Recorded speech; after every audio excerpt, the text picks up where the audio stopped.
Hello everyone, this is Shirley, live from Rhode Island, and we are Family Office Insider by Shirley. Hello, hi, today we have David. Hello David, nice meeting Shirley. You. Hello, hi. David is the principal of a single family office, and I'm inviting him here to share his family story, his investment portfolio, and all the wisdom that other families should know. Thank you, David. Hello, I'm David Hamilton Nichols. I'm a fourth generation Californian, recently moved to Florida. My family were farmers, and I am an investor in early stage companies. I've been across the gamut of different sectors, everything from healthcare to AI, fintech, renewable energy, climate, blockchain, mostly US, but I've also had experience with something active on most continents, and it's been an interesting journey. That's great, David. Good to learn that. And I would like to know you. When did you start actually taking charge of your family's investment portfolio? Well, I've generally been investing a lot throughout the years myself, and I was doing real estate at one point, and then I had friends that were starting companies, and it seemed like a very good change, a different risk profile to explore. So I diversification, and I found I was very good at picking companies. So that was an interesting transition. What is your educational background? College dropout. Oh, I was getting bored. I was getting bored and causing too much trouble. Right, because you just said that you found yourself learning by doing, that you're very good in picking up companies. Okay. Please elaborate a little bit more about that. Well, I think if you observe enough, you're smart enough, and you've been seen enough, you can pick patterns. Okay, and that's helpful. But in general, I would say really picking companies comes down to really a lot of common sense. Okay. Fundamentally, if it's solving a major problem, it's going to have a market. Okay. Number two, are the founders credible? Are they skillful? Are they able to execute? Because if so, they have a lot better chance of pulling it off. And number three is the business model sound. You need a good business model. Those are some things that are generally overall, but yes, there's patterns. Like, what are the things that are most needed right now? What is going on in society where a problem needs to be solved? Paying attention to trends and to the overall, that's very helpful. Yeah, I guess then you come to the next question is that, to be updated on all the current issues and problems that we're facing this world. Like you say, you also invest in renewable energies and also in the cryptocurrencies. However, we're just saying that what is your investment style? What is your source of information? And, let's say, do you rely on a close circle, or do you work with other VC or, PE or advisors that you get your feed and then you make your own judgment? Or how does that work? Please tell us. Well, I would say I always make my own decision, but I do listen to what people have to say around me. Yes. Because sometimes people are a good source of information, especially once your network has reached the point where you are around people that are closer to that source, rather than just watching it on the news or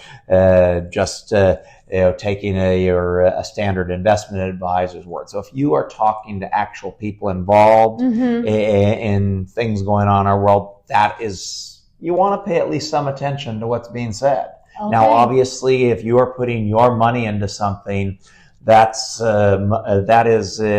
ultimately the decision maker there, and you are going to bear that responsibility. So use your discernment and your discretion.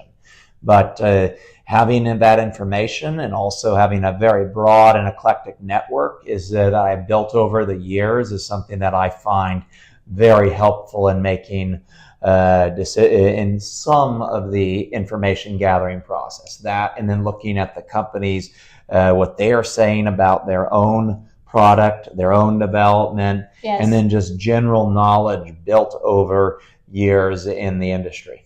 Wow, okay. And we all love stories here. So I'm going to ask David to tell us some stories. So give us an example of your recent year's investment, how you got into the deal and how you're doing it now, or something that, it did not happen and why it did not.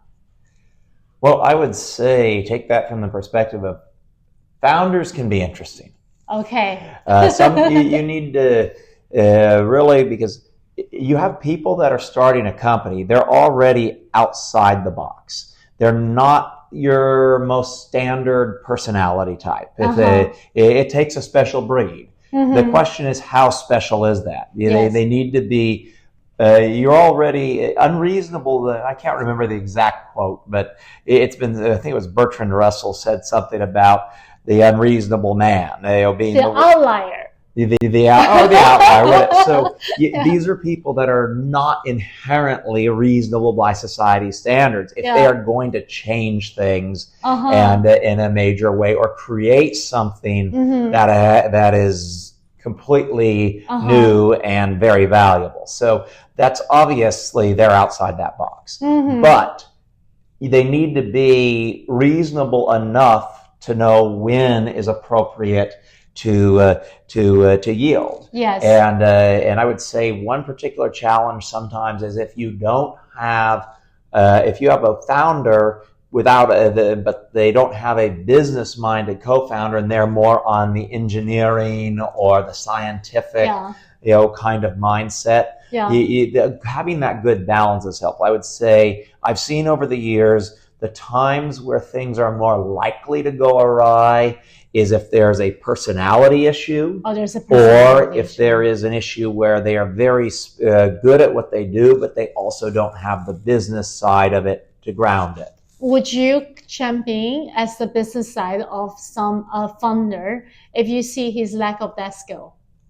Sorry, say that again? Will you actually chime in as like a co-CEO, like a co-chairman? I would not take time is a precious commodity, and to take the time to be that co-founder role, not something I am super eager to do. I will advise a number of companies. I've done the board thing. However, what I would say is I do sometimes point things out to founders, especially when I'm in that advisory role, and will help them, see if there's something they might be missing. It's usually it's very rare that it's been friction, but on those times there's friction, sometimes that's no fun, obviously, of course. Right. That said, it's better if they can get that on their own and have that on that team, but in an advisory role, of course, that could be appropriate as well. Okay, thank you, David. And let me ask you, what are you looking for over the next 12 months?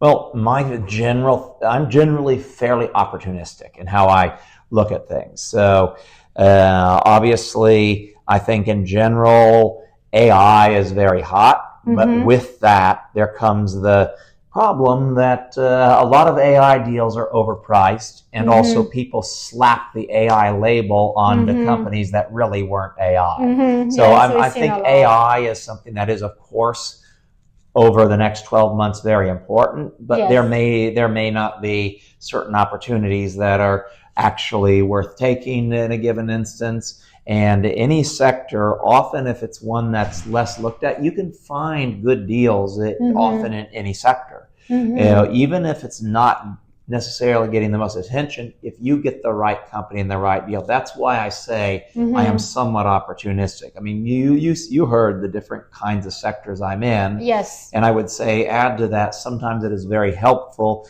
if there might be synergies with companies you're already involved in, that's that a good you idea. can then add value and they can help each other. So there's sometimes that is something too. Complementary, of course. You have the economy of scale. Yeah. And in certain sectors, I think that you will be specialized as certain, as investors in certain sectors. Specialization is one thing. I think the world, though, has too few generalists, because we live in a world where there are PhD level and beyond people that know a lot about very little. Yeah. And that is something that is of course, they're very useful in their silos, but if you cannot connect those different silos, where is the creativity? Where is the cross-pollination? Where are the new discoveries? Think about how the Renaissance worked, where everybody was around each other and all these new ideas come forth. So if you are very siloed, although it has its pros, that con is that sometimes it may not think outside that box. So from that perspective, provided you can get enough of the due diligence and provided you know enough, there is a place where having a more generalist and opportunistic thesis is advantageous. Yes, David, I also want to ask you relating to your own story, your own background. Because we have this video is watched by both principals, also next gen. That I wanted to know, because as a successful in a proven record as you do now, but I'm sure that at the early age when you decided to actually take charge of your family's capital and be that investor and take that important role, do you have to convince anyone from your family? And how did you jump on board? Because we have a lot of next gen now, they have finished their education, and they wanted to take a bigger role. But however, they don't know. I would like to share your experience, how you could, convince your parents or even your grandparents, how you say, hey, I wanted to take a bigger role in the family. I see this industry. I see that. I wanted to do it. Well, I was already doing, investing on my own, which is more was the your thing. Own money? I had already, by a certain point, I'd started, because I was not given really free rein. Early on. My dad was alive until fairly recently. So, but most of the time, he was dealing with his own things. I was dealing with my own things. Until, it's been some years now, but it's not, it comes down to he was very much of the mindset he was going to work till the day he died. And he did. I see. He did. Oh, wow. Well, so coming back to your story, you actually started on your own.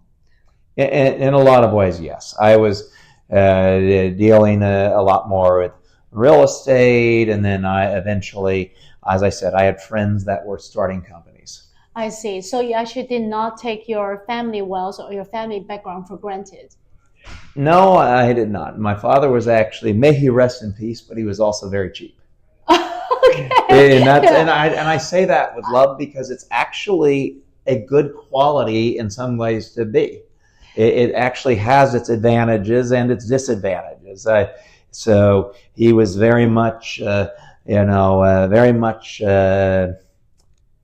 well, I guess you could say I do have some Scottish ancestry. Leave it at that. Yeah, great. I'm sure, whoever is listening to this will resonate with you because we have seen some principles like that too. And I remember growing up that I knew some kids that were not well off that received a lot more for Christmas. And it was always like, you are going to earn it. In my first car I bought, I actually had to save my own money up and buy my first car myself.